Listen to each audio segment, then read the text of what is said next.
New York Football Giants, another crazy win with the most action-packed last minute, 2 minutes of a game I've ever experienced, where I think the last 2 minutes of that game were about the same length as the rest of the game. A lot happened in that final minute, 2 minutes. And so I'll recap that. Big time victory over the Jacksonville Jaguars. I'm going to give a little preview for upcoming contest against the Seattle Seahawks. That's actually not a bad nickname. Sawhawks? Hell yeah, dude.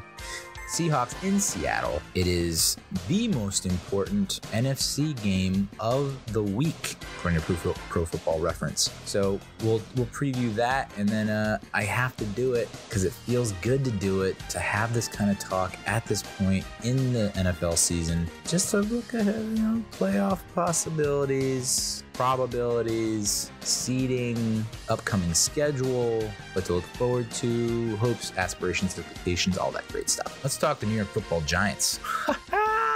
I wasn't able to watch the game live. Luckily, I was able to record it on Sling. Another insane, topsy-turvy, swerving, suspenseful, anxiety-ridden win. When was the last time that the Giants had this many injuries and still were able to persevere and overcome? And I remember like the last pod, we talked a lot about, all right, here are the history of hot starts. Like here are the seasons where we get off to a hot start, whether it be 5-1, 6-0, and here's how we finished.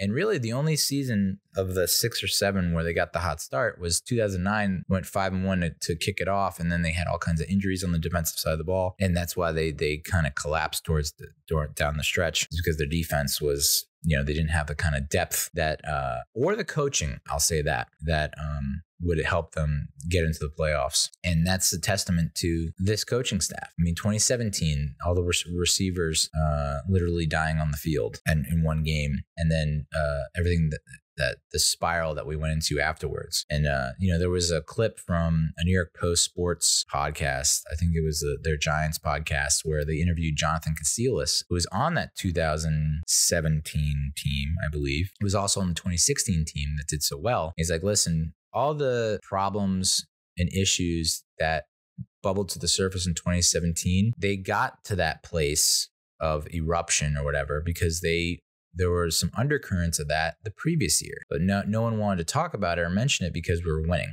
But those same issues existed and were exposed in 2017, and that's why eventually led to Ben McAdoo's firing. And his demise is that even he didn't cut it off at the head, I guess. He didn't nip it in the bud in 2016 because, hey, why address this? We're winning, so it must be what I'm doing must be working. Meanwhile, I mean, the number of injuries we've suffered, we have no right to be winning games, and we're still finding ways. And I think that again, that just goes back to the coaching staff. Ben Bredeson is hurt, Ben Bredeson had been playing much better football, had been taking a lot of steps forward, which was highlighted by Bobby Skinner at Talking Giants. And we felt like, okay, like maybe we can just roll with this guy for the rest of the year and we should be good. And then he hurts his knee and he's out for the game. And Josh Azudu, who has been struggling in reserve, or even when he was splitting time with Bredeson, fills in and does well, like especially in pass protection, which I know has been a major issue for him. Evan Neal goes out with an injury. And I remember seeing that as I'm trying to catch up, watching the recording and thinking, all right, how the hell does our offense operate without Evan Neal at right tackle? And this Tyree Phillips comes in, fills in and performs, I won't say just as well, but he does his job and is adequate. And it's not like we miss a beat or miss a step with the offense. I will say this, the broadcast team, Chris Myers and Mark Schlereth, stink. They stink. Yeah. True to their name, they stink. I cannot stand broadcast teams that put in such little effort like they do. Like getting simple things wrong, snap after snap after snap. It's like, you guys didn't prep at all for this, did you? And I get it. It's a Giants at Jaguars game, and you might not take it seriously because you're like, the Giants are just getting lucky in the Jags or whatever. But like, Jesus Christ, dude, this was actually a really great game. And you guys made it seem like it was like a preseason exhibition contest. Come on. Huh? I mean, Giants fans have had a long history of not liking Mark Schlereth. What was he? He played for the Washington team that shall not be named, and then the Broncos maybe. But I will give this to Schlereth. He had like 2 sayings, maybe 3, that it was like, all right, cool. Those like almost redeemed you in my eyes. Where like luck is the result of perspiration or something like that. Like, all right, I've never heard that before. It's kind of cool. Just little things like that. But the play by play, the play to play, like just constantly, this is why you can tell when there's not an A team on the production, because it was like there were so many injuries and we're getting fucking 0 updates throughout this all. It's like, is so-and-so playing? Where's so-and-so? Like, let's get some reports going. The refs were abominable, pretty awful. There was that BS call on Julian Love with the late hit out of bounds. I mean, like, the guy was a step out of bounds and he didn't like cold clock him. He was just trying to, like, he was already in the process of jumping to tackle him when the guy stepped out. I think that's kind of like horse shit. We had meanwhile, then there was the roughing the passer on Dexter Lawrence, where it was like literally, I think if he doesn't grab Trevor Lawrence's jersey as he's falling down, I think it was just instinct of like, I don't want to fall maybe. And so he's like grabs him and then he pulls the jersey and then of course Trevor Lawrence gives the performance of a lifetime. And so they throw the flag on that, which is just garbage. But then they missed, like, I don't even know if this is a penalty. When you reach in and poke a guy's eye out of the socket, like, should that be a penalty? Like, isn't that not hands to the face? I mean, that happens with Daniel Bellinger, where he makes the catch and he's trying to get some extra yardage, and I forget who comes in from the Jaguars with his left hand and just like right in the opening where there's nothing there, no face mask, and it just gouged his eye. Like, you think, oh, I got poked in the eye, that hurts. Like, my contact came out. Like, that's what I thought the situation was. And then you see him getting carted away, and it's like there's blood just streaming out of his eye socket. You're like, oh my God. And that was a big loss. I don't think they put a timetable on it, but I wouldn't be surprised if he's out for the year. That's not just, some my finger broke, or I sprained my heel. It's like I kind of need both eyes for this to work. Although that'd be pretty sweet if he returned for the playoffs and he has like an eye patch.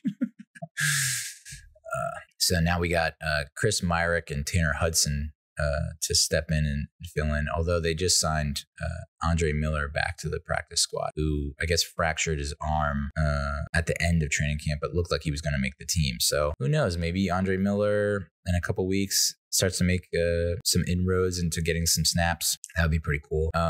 There was a roughing the passer on Daniel Jones that was actually legitimate, where the guy launched his dome into Danny Dimes' chin and jaw. It's like, yeah, that is a penalty, and that nullified the interception by Devin Lloyd.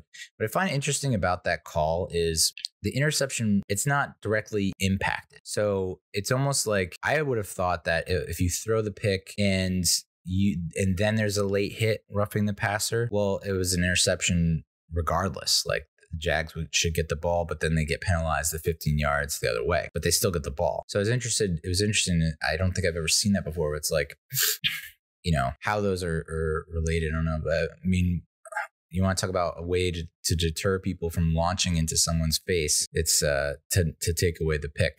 That's for sure. Huge fumble recovery. The defense coming up huge. Getting the strip, poking the ball out from Etienne and recovering that saves us 7 points. There was this is where we might have gotten help from the referees, where it was in the second half. There was a favorable spot on third down. It looked like the Jags got it, and they ended up coming just short. And then that turns into 4th and 1, and we were able to get the stop on the Trevor Lawrence sneak. That was at the Giants 20, so that saves you another 3 points, possibly 7. So you're looking at 6 to 14 points, and that's the difference in the game, to be honest. I love how Daniel Jones played in this game. I thought he really stepped it up and performed well. He was showing some fire, showing some enthusiasm, which is great. We haven't seen any of that out of him. So to see that, he apologized for it. And people are like, don't apologize, dude. We've been waiting for you to show some emotion for years now. You got upset after that. We went for it on 4th and 2, which I don't hate the call. When you're that close, inside the 5, at the 5, 4th and 2, even inside the 10, I think you really have to have that level of confidence in your offense to punch it in and push it in, especially in this. I think especially in this game, maybe not, because the idea is if you're in a shootout or you expect to be in a shootout, like this is going to be a high scoring affair. We need to score touchdowns, not field goals. That call is a no brainer. But when in a game like this, where it's like our defense is rock solid, we don't give up a ton of touchdowns. Our red zone percentage is among the league's best. Defensively, maybe we should just kick the 3 points and like we'll live to see another day. Instead, we go for it. And to be honest, we should have converted. It should have been a touchdown, but Marcus Johnson dropped it. And that's what caused DJ to lose his shit.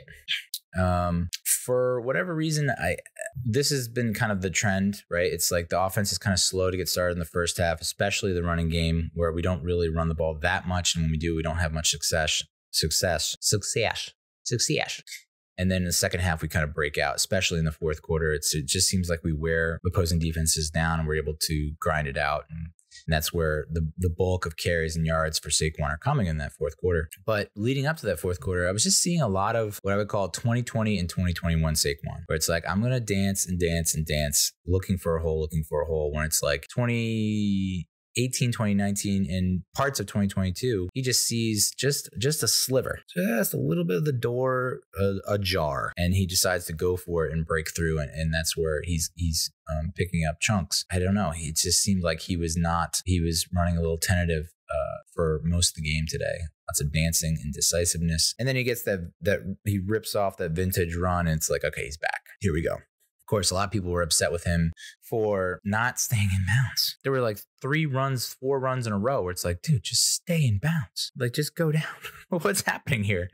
You did it last week last week. Like, you stopped inside the 5 against the Ravens. Like, plopped right down. You can just plop right down now. Instead, he just kept finding himself running out of bounds. And it's after every time he did that, he's like, God damn it, I did it. It's just like, what's going on here? He literally just did this the last play. Like, let's go.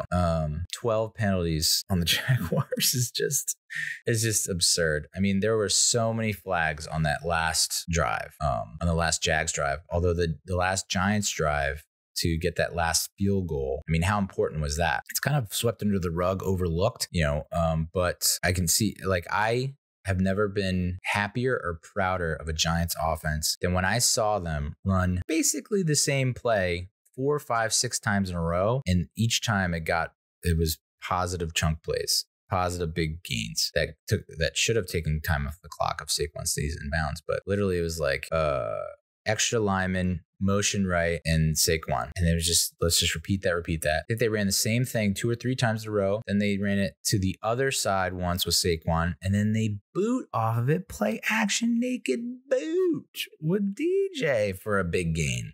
I mean, I don't know. I hope Mike Kafka understands like how in love us fans are and how much we appreciate seeing this kind of offense. To know that you're not going to use injuries as an excuse. You have a game plan. You've told your players how to execute it. You know it works, and you keep calling it.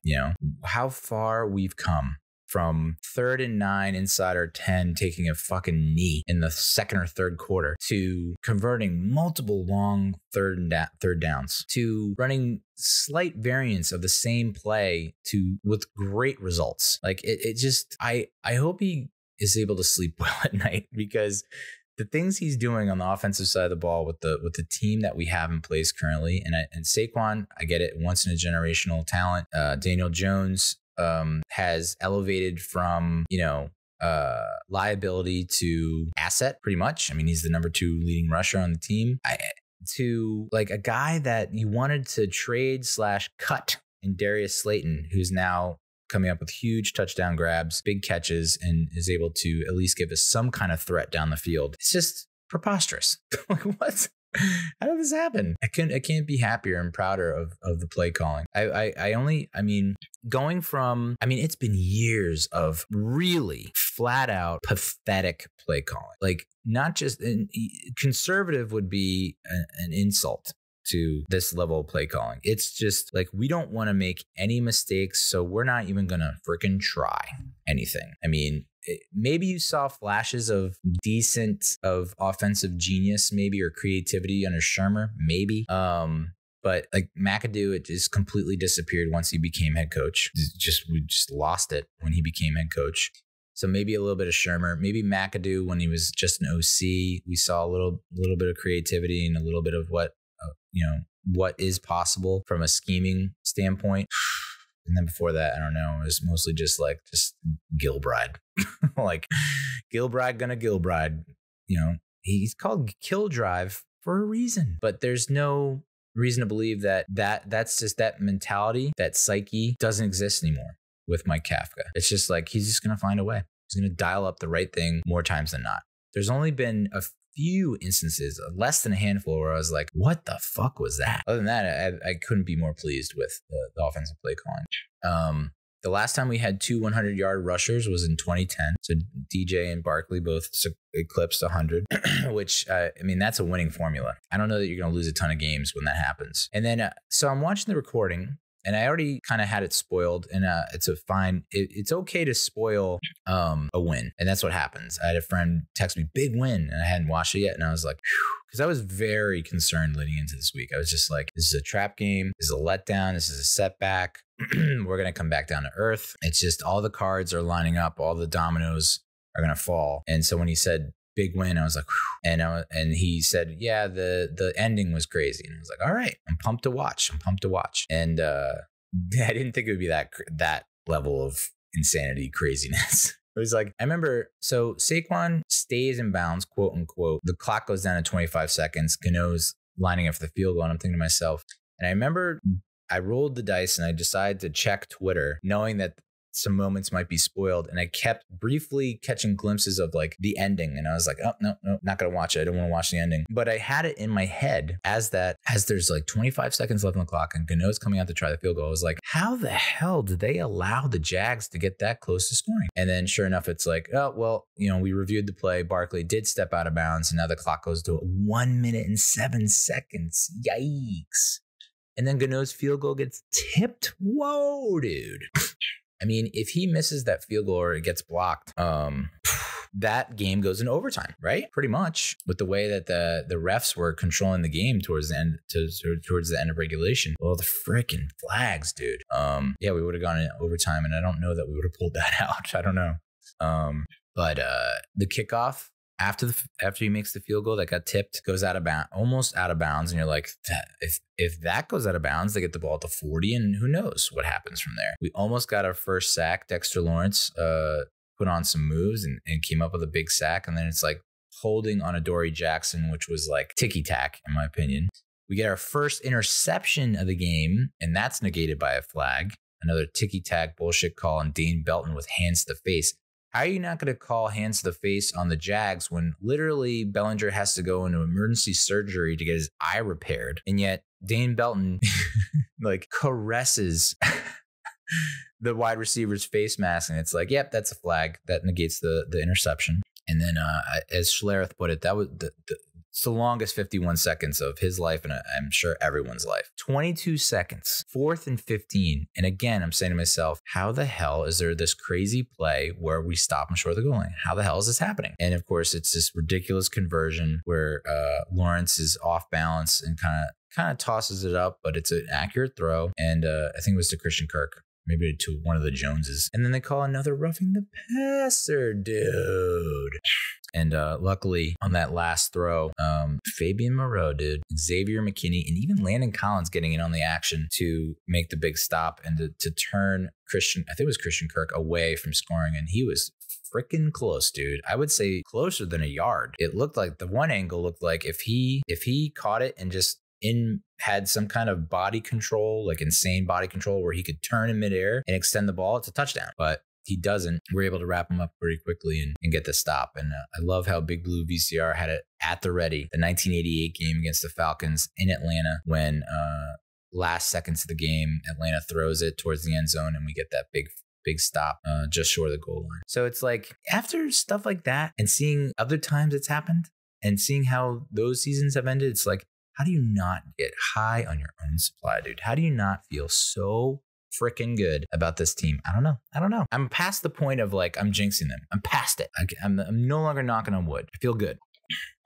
Yeah, sure. There's still times where I was like, I feel a little too good right now, But from a stats perspective, we got outgained in total yards. Not a whole lot of passing yards, just 200, but we did put up 236 rushing yards against, I want to say, the third best rushing defense in the freaking league, dude. If that doesn't instill confidence in your team, I don't know what would. I mean, the third best rushing defense looked like that in the first half, whereas like Saquon has no holes, no openings. I mean, he wasn't really being too aggressive with just picking and going, but to finish with that many yards, and granted, a lot of that came from Daniel Jones scrambling, not designed runs, because like anytime we design a run for him, it backfires. So I would say if there's anything about the play calling that I'm not a huge fan of, it's the design runs with DJ so far, other than that naked boot off the play action that was pure gold. But a lot of these RPOs where he keeps it, it's like he's not getting many yards on it. And, you know, I had this in my notes and I forgot to mention it. I'd really like to see Daniel Jones learn how to freaking slide. Like, stop putting your body in peril. Because if you continue to run like you are, where you're not giving yourself up, you know, and you continue to take on these defenders that are just so big and strong and fast, you're going to get hurt again. And then our season goes down the friggin' tubes, dude. As much as I like, Tyrod Taylor more than I did Glennon or Fromm or anything like that, I don't see us winning enough games with him as our quarterback and making the playoffs, or even making a run in the playoffs if we even do make the playoffs.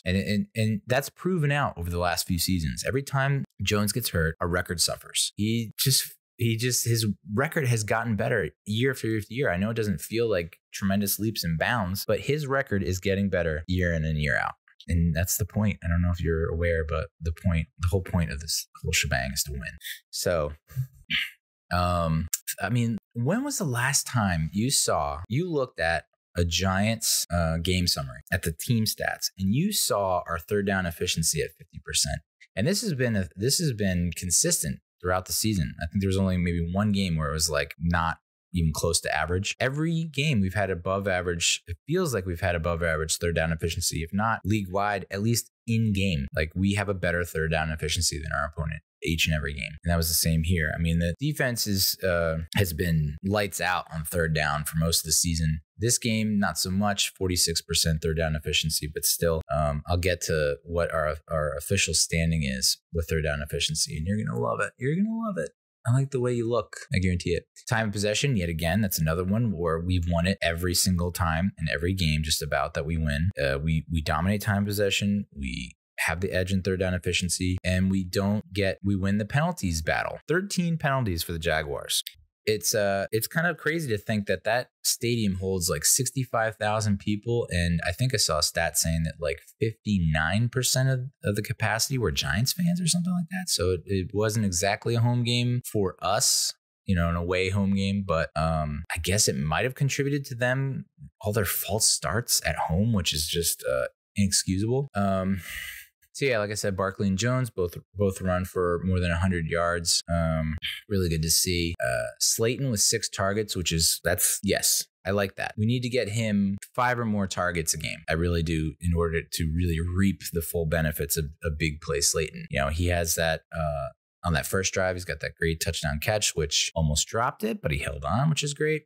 You know, I still think, you know, there's some concern about his drop rate and his ability and his frequent inability to hold on to the ball. So that's still a concern. But to me, if you're getting him 5+ targets, one of those is going to result in something really big and really positive. And that's what I think that should be the mantra moving forward. Chris Myrick with 2 catches, 21 yards, and Barkley with 4 catches, 25 yards. I mean, you look at this game summary with the receiving stats for us, and you're like, how the fuck did we win this game? Marcus Johnson, 3 targets, no catches. I mean, that's brutal. Richie James, 2 targets, 1 catch, 2 yards. What? You know, I'd really like to see Matt Breida get more involved in the passing game, and I think that might be the case. For some reason, I don't see Wan'Dale Robinson's stats in this rundown, which I think is absurd because I think he had like 5 catches in the first quarter. Let me see if I can pull that up, baby. No.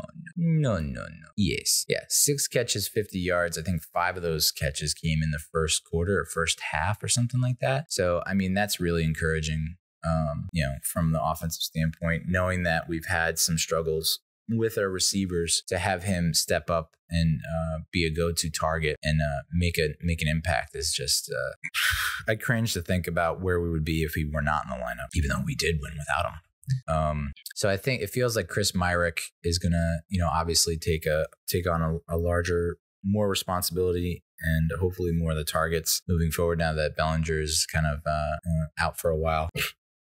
That forced fumble by Xavier McKinney on Travis Etienne, punching that out as he could potentially go in for the touchdown or at least set them up for a touchdown, and Julian Love recovering it. I mean, that's just masterclass in defense. And I think that's why we are like one of the top scoring defenses in terms of points allowed is, taking advantage of mistakes, seeing opportunities and exploiting them. I mean, Adoree Jackson with 2 passes defended. He had a great game. Fabian Moreau had another great game. Adoree Jackson led the team in tackles. Fabian Moreau was right there behind him. Julian Love had a bunch of tackles. But you look at like the rundown of our defense, half those guys weren't on the roster opening day, I don't think. Like Jalen Smith was a pickup before the Cowboys game or after the Cowboys game. Landon Collins, we just signed, who he had a few snaps. I saw him. They basically had him as a spy on ETN with a running back out of the backfield. Nick Williams, I don't think he was on the roster or in training camp. Fabian Moreau was a late signing. I mean, it's just Nick Williams. Like, what? All these guys weren't like initially part of the plan, and now they're not only part of the plan, they're like stalwarts on this friggin' defense. Graham Gano had another great game, 3 for 3 in field goals and 2 for 2 on extra points. Like I said, if he misses any of those field goals, we're probably going to overtime, and I don't know, exactly that we'd be able to pull it in. Jimmy Gillen, whatever. Richie James, whatever. Lawrence throws for 300 yards. That trick play where Christian Kirk throws it back to Etienne. If he hits him, that could have been a game changer. Etienne rushes for 114 yards on 14 carries for an 8.1 yard average, which is just par for the course for this team. And I think if there's any reason to doubt the Giants in their push for a playoff berth and for a run, it's the rush defense, essentially. It hasn't really bit us too much yet. I mean, the fact that you can give up as many rushing yards as we did to the Ravens and still pull it out, kudos to us. But how many odds, statistics, probability, like I don't know that you can really expect that to be the case week in and week out. I mean, I guess in a lot of ways we've been fortunate in that respect, but it's still a little scary to think that, maybe teams should just wise up to that and just run the ball all the time. I don't know why you would even throw the ball. Christian Kirk, 7 catches on 10 targets, 96 yards. Friggin' easy E. Evan Ingram, 4 catches on 7 targets. There's that clip of him waving after getting the first down to the stands. And of course, Giants fans clipped that and put it out after the win and said, Evan Ingram wrote us off early in the fourth quarter. And he came out and said, no, I was waving. I clearly saw my fiance and my mother in the stands and I was waving to them. I was like, you clearly saw them. After a first down catch in the heat of the moment, you saw your fiance and your mother in the stands. By the way, that catch was not in the end zone. That was like, he was like a good 40, 50 yards away. I don't know, dude. And James Robinson, like I think he had 12 snaps, 1 target, no rushes. And I guess that was their way of preserving him so that they could trade him. And sure enough, they after Breece Hall goes down with a torn ACL and is out for the season, the Jets get their man and James Robinson. They trade for him. So be interesting. Like the Jets are making moves. And the trade deadline is November 1st. So I guess I should have put together a list of NFL trade deadline pitches and proposals. But, there's rumors about Jerry Jeudy and trading for him. I think that's a pretty cool move. I don't hate that. I think Denver's pretty much dead in the water, right? Russell Wilson's going to be battling that flat tear or whatever the whole season, and they don't really have a backup quarterback that can step in and win. So I could see how Jerry Jeudy would be out there. I just hate that this is where social media, I saw a stat that like 20 some odd % of young TikTok users go to TikTok for news. It's like, just know where you're getting your news from. Just make sure it's an accredited organization. And even those institutions are not exactly up to snuff when it comes to verification and validity. But like I saw someone post like, oh, here's Jerry Jeudy at Newark Airport. And like, of course, all the Giants fans like it. And then literally I scroll down once and it's like, here's Jerry Jeudy at the whatever airport, Miami airport. And it's the same picture. It's just like Jerry Jeudy at an airport. And all you have to do is be like, to stoke the fires, like, here's Jerry. Photo of Jerry Jeudy at blank airport.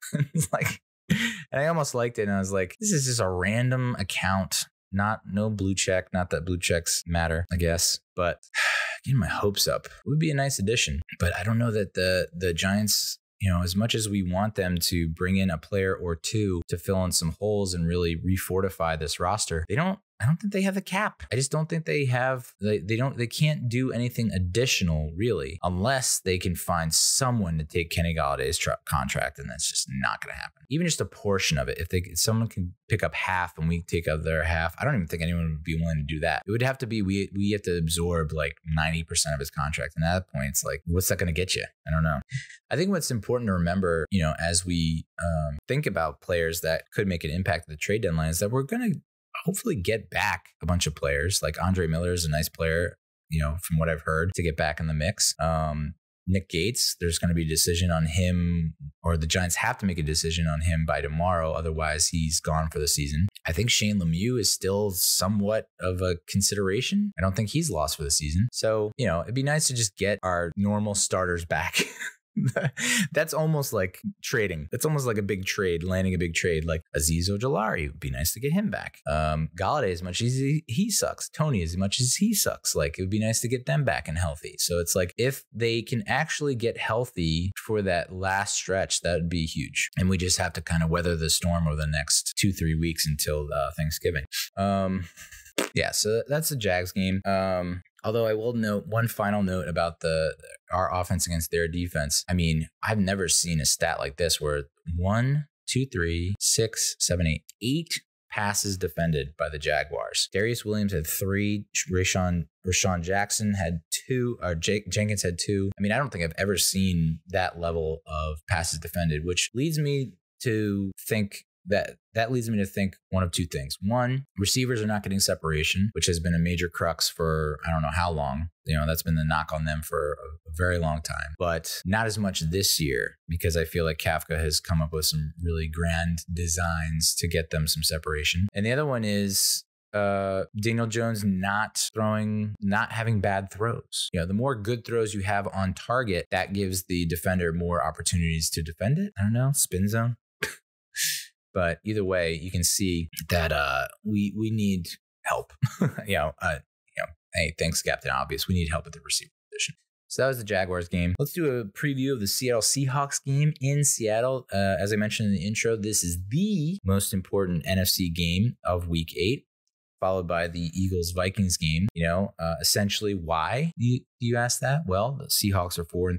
We are 6-1. NFC West is up for grabs. Believe it or not, Seattle Seahawks at 4-3 are winning or leading.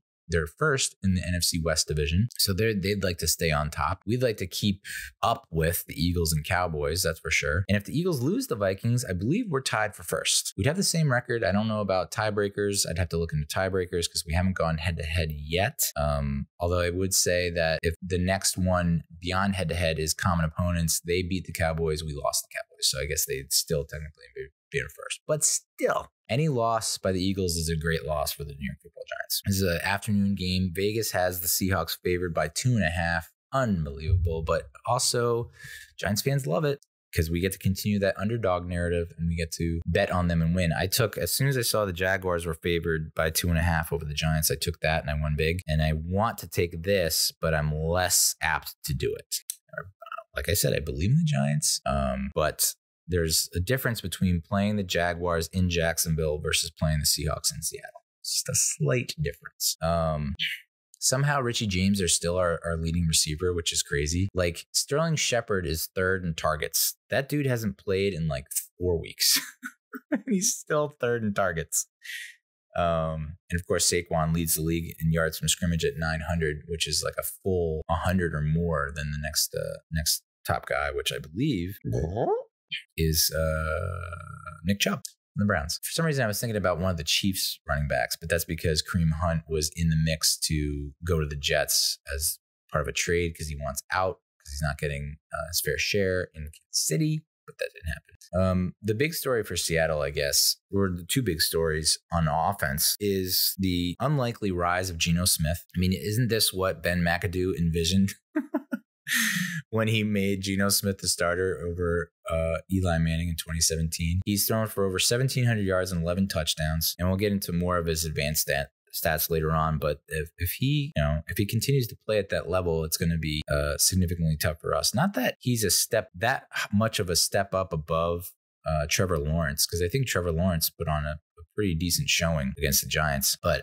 it just feels like I don't know. He's more of a veteran presence, has seen a lot more situations, and might be able to do some things that see some things that Trevor Lawrence can't. Tyler Lockett's obviously the number one wideout for the Seahawks, 468 yards, 2 touchdowns, although DK Metcalf is their number 2, and he went down with a patellar tendon injury against the Los Angeles Chargers, and the Seahawks win. Pete Carroll's come out and say that there's no surgery, but that there's also no timetable for his return, so I have to think that he will be rolled out for the game, our game, and that can only benefit the Giants, that's for sure. You can put most of the focus on Lockett and then the tight ends. I think the tight ends are going to give us a headache. Last 5 matchups, we obviously won the last time we squared off in Seattle. That was the 17-12 win when Colt McCoy led our squad to a win thanks to Wayne Gallman and the rushing attack, but also our defense coming up with Patrick Graham's defense coming up big time with all kinds of different stunts and looks to help confuse Russell Wilson. And then, but before that, hasn't been great. I mean, we lead the all-time series 10-9, but I feel like I only the previous 4 games before that 2020 matchup, we lost all of them and they weren't even close. I think there was like maybe the 2011 game, which I was also traveling for work, but that score's deceptive. I know it's 11 points, but we were driving and then there was an interception that turned into a score late, so it looks worse than it was, but we had the opportunity to win. That was the game where Eli threw it deep and Victor Cruz had that crazy juggling catch for the long gain possible touchdown. So we're 6th in points allowed per game, which is phenomenal. And the Seahawks are 28th at almost 27 points allowed per game. But their offense is 5th in points scored per game, which is hard to wrap my head around. A Seahawks team that has a kind of vulnerable defense, but a very potent offense, like top echelon offense. And that's not to say that any of the Russell Wilson offenses weren't great, but they didn't I don't think there was a time where they're putting up like 30 points a game. I don't think. We're 8th in takeaway differential of +3, which is an incredible stat because our defense doesn't force a lot of turnovers. I mean, we just got our first interception like last week. We just don't pick the ball off, and we might force a fumble and recover a fumble here and there. But I think that's more of a testament to Daniel Jones in this offense. We'll get into the evolution of Daniel Jones in a little bit. But Seahawks are not that far behind, +2 in takeaway differential. We're 30th in passing yards per game. And Seattle's 16th. We're 2nd in rushing yards per game. And Seattle's 10th. So, I guess from the outside perspective, expectations, I'm imagining a lot of runs, a lot of rushes, a lot of runs, and not a whole lot of passing. But of course, knowing how the NFL world works, watch this be like a 52-49 shootout where both guys are throwing for 300 plus yards. Watch that happen. So I say that because defensively, both rush defenses stink. We're 28th and they're 29th. So I would expect there to be a lot of running in this game and a lot of big runs. So I guess the Seahawks should be 3-4. That's if you go by what the expectations are, they should be 3-4. We should be 4-3 and not 6-1, but the ball's bounced our way, thank God. They don't have a ton of really bad injuries coming into this game. I think Tyler Lockett was questionable last week with a hamstring. Sidney Jones questionable with the groin. They have an offensive lineman and a couple of DBs that are out or doubtful. No big names other than DK Metcalf with that patellar tendon injury. So would be nice if he just decided to rest up. Rest up, DK. You got a long season ahead of you. On our side of the ball, I don't think that I wouldn't be shocked or surprised if we never saw Galladay suit up and take the field for the Giants again. I really don't. I think they were just like, well, it's kind of like, why not just put him on the IR at this point? I don't know. But, you know, Tony and Galladay were out. Ojulari was out. Zimenez was out. Flott was out. So I know Ojulari had a huge setback. So we're probably not going to get him back for another 4 weeks, maybe. And at this point, it's like, dude, just rest up as much as you can. Let's rest up and let's prepare you as best as we can for like that final stretch of games, because that's when we'll need you the most, really, if we're going to make the playoffs. The Seahawks offense, they are first in rushing yards per attempt. Kenneth Walker and Rashad Penny were splitting the carries, and then Penny went down for the year. And now Walker has stepped up and stepped in, and it looks legit. Like he's a full-blown workhorse. Really good at breaking tackles. So he's going to be a problem for us. And then they're 7th in net passing yards per attempt. Geno Smith has almost a 74% completion percentage, but he does have 3 fumbles, so maybe there's an opportunity to jar the ball loose there. Not a ton of RPO. I think the quarter of his pass attempts come off the play action. I would imagine with the success that they're experiencing on the ground that they probably lean into that a little bit more. His pocket time is around 2.5 seconds. He only has a 22% pressure rate, only has a 3.3% drop rate. Only 8% of his throws have been bad. 80% have been on target. So yeah, he's playing some really great ball. And it's not like he's just dumping it off check downs and like not throwing it down the field. He's averaging 8.1 intended air yards per attempt and almost 7 yards per completion. I had mentioned that the tight ends are going to be an issue for us. Will Dissly, Noah Fant, and Colby Parkinson, they all, as receivers, when thrown to, have a 104.2 quarterback rating or better, passer rating. So I would expect with DK being out that they would utilize them a lot more, a lot of 2 tight end, 3 tight end packages, a lot of play action.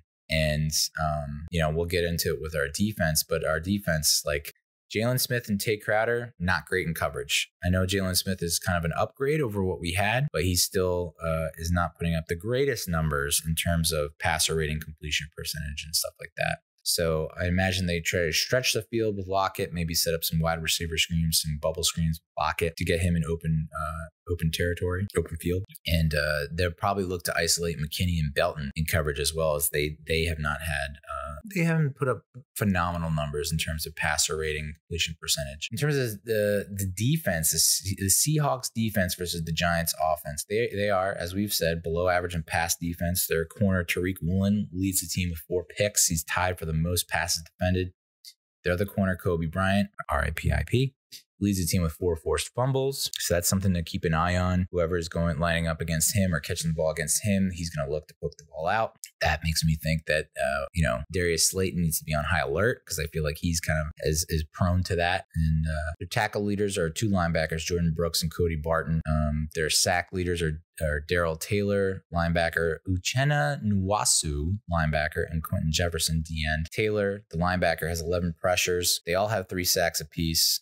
Nwasu has 6 quarterback knockdowns and 10 QB hits, so he's the dude that's going to give us a lot of trouble when in pass pro. And so if you look at the Giants offense, 6.3 intended air yards per attempt for Danny Dimes and 4.8 yards per completion. So, that gives you an indication of where Seattle will be looking to put an end, to stop the Giants' momentum. Is like, let's get guys in the box. Let's maybe do a little man pressure, disrupt the release off the line, and let's muddle and muddy that 5-yard area where we can make contact and disrupt the rhythm and the flow, and then force them to try and take more time to throw deeper, because we know that can give them some trouble. 80% on target, 11% bad throws, 12 drops for DJ. Ugh, the drops, dude, the drops.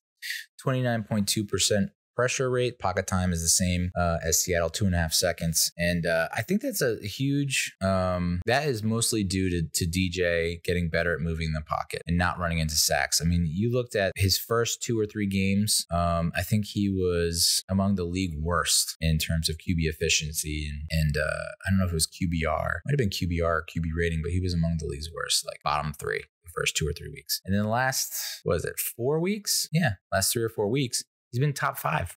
And that's because when he's getting pressure, he's able to keep his head up. As I said, that was the main knock on him, was that he feels the pressure, he gets nervous, and then he looks around him at the rush. Like, all right, I'm looking at this guy, I need to get away from this guy. As opposed to using his peripherals and sensing the pressure and stepping up into areas or spots where he has more room to roam and buying time with his legs and finding lanes. And I think that's what's contributing to that number and why we're seeing better output productivity out of him. We only run a couple RPO per game. We don't have, and going back to what I said before, we're not having much success with the RPO when Jones decides to keep it. So I don't think we're going to continue to run that often. I don't think we saw any Wildcat in this game, which is probably a nice breath of fresh air. It's like, all right, we caught lightning in a bottle. We caught some teams off guard and we were able to use it to great success. And then we ran into some issues against, Baltimore, right? And then we didn't even use it against the Jags. So again, it's nice to have, but it shouldn't be like an essential part of the game plan going into this. Although I don't know, if you roll out there with Breida and Saquon, I like when Breida and Saquon are on the field at the same time. I like those options. Saquon has almost averaged more yards after contact than he has before contact, but somehow only has 5 broken tackles. So that might seem low, but it's because he makes people miss. Like they don't even get a hand on him, and so that doesn't count as a broken tackle. I would like to, when viewing advanced stats, it would be nice to be like, made the other guy miss. Like, because that doesn't get factored into broken tackles. If it's made dude miss tackles on running backs, Saquon's has to be number 1, dude. As I mentioned, Bellinger's a big loss. He led the team in receiving touchdowns. It was 2, but it's like he was our kind of our go-to red zone guy. And then he was tied for the team lead in receiving first downs. So again, a guy that Daniel Jones looks to on third down to convert. And he was tops among targets and in passer rating. So Daniel felt a lot of confidence in him, was willing to use him as an outlet. And there was some really great design plays for Bellinger as well. So who knows I don't know if Andre Miller gets elevated from the practice squad this week, but it's going to be pretty much the Chris Myrick show featuring Tanner Hudson, I guess, against the Seahawks. So interesting to see what Kafka has up his sleeve for that. My guess is that we'll have to lean on Wan'Dale Robinson a little bit more. And like I said, I think get Matt Breida incorporated into the game early and often, because I think that he is an underrated weapon. We haven't really used him too much. And that's because Saquon's the man. But why not get them both in the mix on the field at the same time? And I don't know that defenses can account for that. Darius Slayton, Richie James, and Marcus Johnson. Marcus Johnson needs a big bounce back game. We know that. But Darius Slayton, Richie James, and Marcus Johnson, those 3 guys can either get vertical or at least stretch the defense a little bit more and get those big chunk plays and avoid drops. So I would think that, okay, say Seattle stacks the box to stop Saquon and they want to go man up and play press. Can those receivers, Slayton, James, and Johnson, shake free and get upfield and get those big gains? Because if you're going to play aggressive, big risk, big reward, that could be an option there. And then I would say let's attack the linebackers in the pass. Brooks, Nwasu, and Barton. And this is where the tight ends come to play, and maybe even Robinson, because Robinson so far hasn't been a guy that you say, hey, just run a vert or run deep. His sweet spot appears to be in that 5 to 10 yard range, even on that what they called a jet sweep, but it was really a shovel pass to him. That's the level of play you're going to see for Wan'Dale Robinson. So it would be pretty sweet to get him exploiting that linebacker unit. And then safety Quandre Diggs has allowed a 140.6 passer rating, so maybe they'll look to attack him. You look at the game by game results for the Seahawks. Their defense got off to a pretty slow start in the first 4 or 5 weeks. I mean, from weeks 2 through 5, I mean, they were really bad. And they were probably the reason that the Seahawks lost 3 of the 4 contests and almost lost to the Lions. But, 189 rushing yards to the 49ers, 179 rushing yards to the Falcons, 145 rushing yards to the Lions, in addition to 375 passing yards from Jared frickin' Goff. 235 rushing yards allowed to the Saints, which, they had Taysom Hill, who gives you multiple avenues of attack. But since then, and 144 rushing yards to the Cardinals, which is not like that great, but is a vast improvement over 189, 179, 235. And then only 53 yards of rushing allowed to the Los Angeles Chargers. I don't know what kind of game plan the Chargers had in place, but it seems like a missed opportunity for them. And then their offense rushed for 214 yards. So I think that's going to be, they've won 2 straight. That's going to be their MO, their objective heading forward is like, let's just run the damn ball. And that's where success is. And that's where we're going to gouge defenses and make 37 points against the Chargers, 32 points against the Saints, 48 points against the Lions. It seems like their offense is hitting their stride. So this will be a huge test. Huge test. I think the over-under is 46.5, and I would take the under on that. I think it seems like it would be another 23-20 game, 2017 game. That kind of feels like how it's going. But honestly, watch this be an absolute air attack. Just like a pass happy 48-44 game. It's just like, what? Okay, yep. Everything's upside down. Got it. So, but huge test. And it must, and you don't want to say must win, but given what our upcoming schedule looks like, our last 1, 2, 3, 4, 5, 6, 7 games. Our last 7 games, that is going to be the gauntlet. That is like murderer's row. That's going to be, if we can make it through that, we can make it through anything. Am I right? We have to play the Commanders twice. And I know what you're saying. The Commanders suck. We always beat them. But you got to feel like with Wentz out and Tyler Heineke in, something about this dude just makes them win. And so maybe that he's going to turn that team around. I'm not saying they're going to make the playoffs. They probably won't, but they're still going to be that's going to be tough. Dallas, at Dallas, Eagles twice, at Vikings, and then versus the Colts is their last 7 games. So that's why we need to get right in this.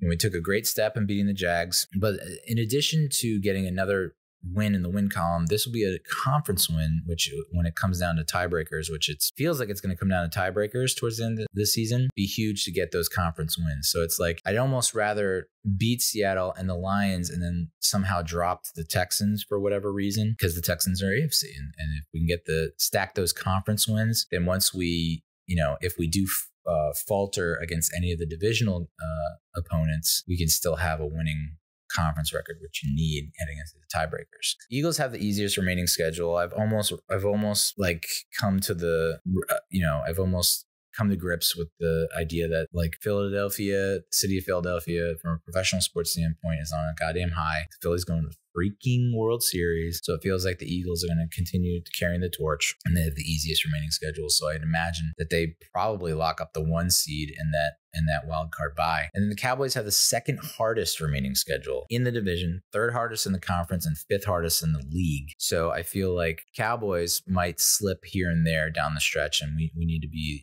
right there to take advantage of it. Tough part is we have the 3rd hardest schedule in the division. We have the 4th hardest in the conference and the 6th in the league. So we're right there behind the Cowboys. And again, it goes back to what I was saying, like Eagles, Cowboys, Commanders, Vikings, like that's what we're up against. And then the Commanders have the hardest schedule in the division and the conference, and the 3rd toughest in the league, which leads me to believe that they're just going to be on the outside looking in. Not to say that they're not going to give us headaches. They will, for sure, but I don't see them making the playoffs. So in my head, I'm kind of preparing myself for worst case scenario. It's like, all right, we're 6-1. We're on top of the world.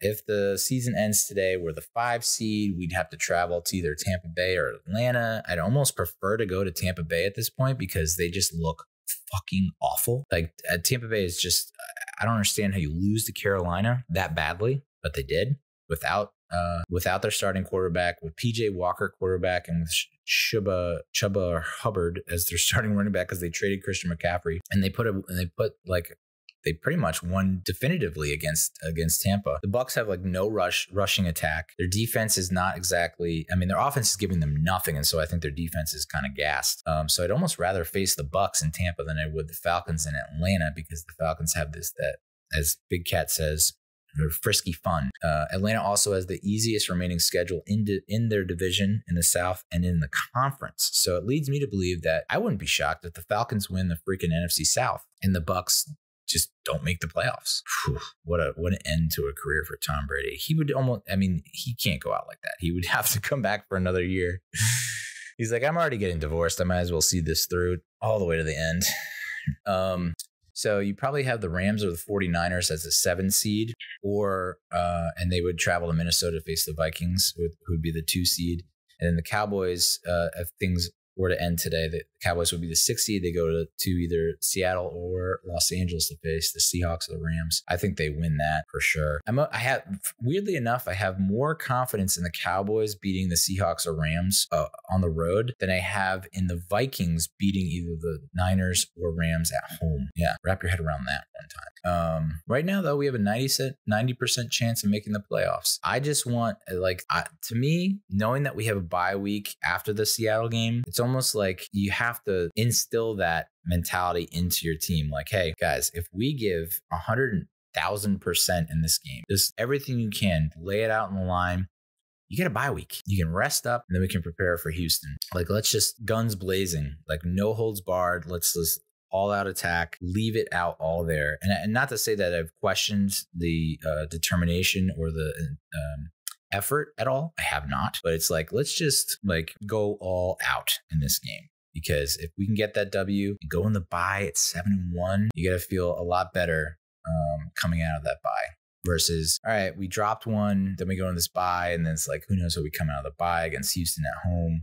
Oof. But yeah, it's weird that I have more apprehension about this 4-game stretch that we're in right now, Jags, Seahawks, Texans, Lions, because I know how huge it is. I mean, this is a huge opportunity to really solidify our shot at the playoffs, because looking at that from Thanksgiving on, it's like, oh my God, It's just not to say that these games aren't tough or won't be tough that we're engaging in, but it just feels like we have a real shot here to make up some ground and to really give us enough insurance in the event that we slip down the stretch. Well, that's the Giants. I will say this about Daniel Jones. I meant to say this before, but for anyone who's still, and listen, I called for Daniel Jones' head. I've said this repeatedly. When he threw the pick in the end zone against the Titans, I said, remove him. He's not going to get any better. He's still making stupid mistakes. He doesn't get it. And I saw Dable chew him out, and I'm like, good. Like, he deserves it. Like, you can't play like this anymore, dude. You're in year 4. And ever since then, he's gotten better and better and better. Now, I still had my druthers about him in week 2 and week 3. I was like, he's running into sacks. He's playing nervous. He's playing gun shy. What were the major knocks on Daniel Jones for the better part of his career? He turns the ball over too much, right? Fumbles the ball. He throws picks. He hasn't done that this year. He's not turning the ball over. The other knock on him was he can't win the close games. He's not clutch. He can't bring us from behind and win games. He now has 5 game-winning drives and 4 fourth quarter comebacks. Like, what? Those are the numbers we saw from Eli over the entire course of 2011. The entire season, Eli put up I think he had 5 and 6, and Daniel Jones is 1 or 2 games behind that, and we're not even halfway through the season. Now, granted, a lot of that has to do with the defense and their ability to hold on to leads and prevent what happened in 2015, where it was we couldn't get that final stop to secure the come from behind win. You can owe a lot of that to the Giants defense, but those were the knocks, right? He's not going to win you games, and he turns the ball over. Not clutch, turns the ball over. Well, he's not turning the ball over, and he's winning you games. He's doing what he needs to do in that pivotal drive that takes the lead. He's doing what he needs to do to get the lead. And then the defense is either keeping the lead or the offense is doing what they need to do to close out the game and kill the clock, secure the win. So to me, I think he's shown enough under this coaching regime for me to offer him an extension. I just don't see moving away from him is a risk, right? It's a gamble. It's not a sure thing. So you're just going to draft a college quarterback, never played an NFL snap, no idea how they're going to pan out. And it feels like a crapshoot more times than not, versus a guy who has now proven himself. And now, sure, it's a short sample. It's a short selection of games over his 4-game career, but he's now looks the part of a franchise quarterback that is not going to lose you games, and he's going to win you games. So in my head, it's all right, I think I'm officially sold on Daniel Jones as the franchise quarterback. He's not the issue. If anything, he's the reason we're winning games. He's not just a game manager. You know, I could understand if he's just a game manager. And granted, you look at the numbers and you're like, he's just a game manager. But to win games on throws, on runs, it's not like he has, I'm trying to think of another game manager where it was like the quarterback, all they had to do was just not mess up and just let whoever the playmaker was on offense do their thing. And granted, Saquon is that playmaker, but he's still like, look at this freaking roster, dude. Look at the offense. Like, we have our number 5, 6, 7 receivers on the field because our top 4 receivers are hurt or done for the season. Like, defenses should be able to just hone in on Saquon and that's that, right? But yet through Kafka's play calling and trust in Daniel's ability, Daniel executes and it looks great. So dude, I'm sold. I mean, is he going to be a Patrick Mahomes or a Josh Allen? I think that everyone keeps asking that, but it's like, I don't know that you necessarily really need that to win a Super Bowl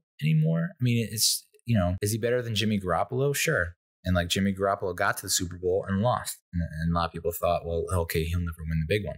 But you have to start considering Daniel Jones as a top 10 quarterback, I would say. I don't see him as an average quarterback. I really do see him as a top 10 quarterback, a playoff quarterback, not a guy that's just, I don't think we're completely leaning that much on defense like people think we are. But whatever. Daniel Jones